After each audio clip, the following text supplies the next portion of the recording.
Hi, this is Emily Burmis with 120 Seconds to Better Leadership. So I want to talk today about career strategy. So we primarily work in the leadership development space. We help leaders, be assessed and improve in the roles that they're in. We help executives onboard into new roles. And this is not related to that. This is just sort of a reflection on what I'm seeing in the current business climate. So obviously furloughs and layoffs are a pretty big deal right now. And people, even at pretty senior levels of organizations, are not as safe as I think they once felt, or at least they don't feel as safe as they perhaps used to feel. And so here's just 3 things you can do. I'm not a career coach, don't call me for that, but here's 3 things you can do as a leader if you're feeling like your continuity in your current organization may be at risk. One, what I see executives that stay put in organizations for a long period of time do is they forget that they need to be networking. And so always, and this is a forever thing, if it gives you any perspective, I've been self-employed for 20 years. I've never had a year go by that I don't update my resume just in case. I don't think I'm going to need it, but I do it anyway. It's a discipline to always think of yourself as potentially unemployed, even when you're self-employed.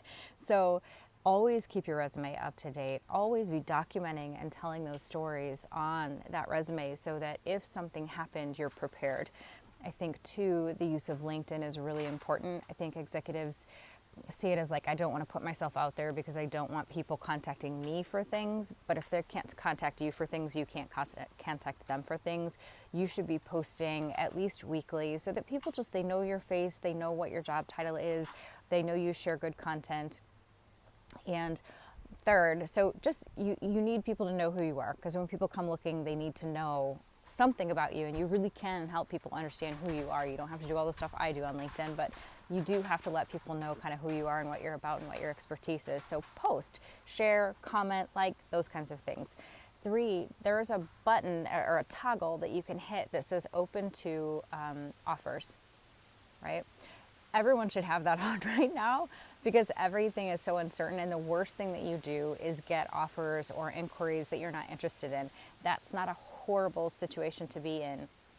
What's a horrible situation to be in is if you've not been doing this for the last, 5 years, and then you get furloughed or laid off or reorged, then you don't really have a platform upon which to build. And LinkedIn to me is it's the base. You've got to build on it, build relationships, let people get to know you, etc. Share your content, share your expertise. But if you are not on LinkedIn and you are a professional and you're not active on that platform, I would really encourage you, when you get furloughed, it's a little bit late for that. So take this as a wake-up call, if nothing else, to be active and trying to not promote yourself, but just let people know who you are and what you bring to the table and entertain those offers. There's nothing wrong with that. It's not dishonest to entertain offers. You can have conversations.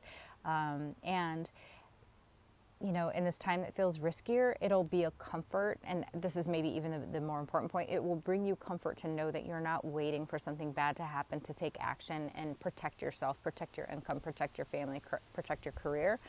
And therefore you may sleep better at night, particularly if you're nervous or you feel at risk for, one of those things to happen. So get busy on LinkedIn, connect with me, and I'll keep sharing.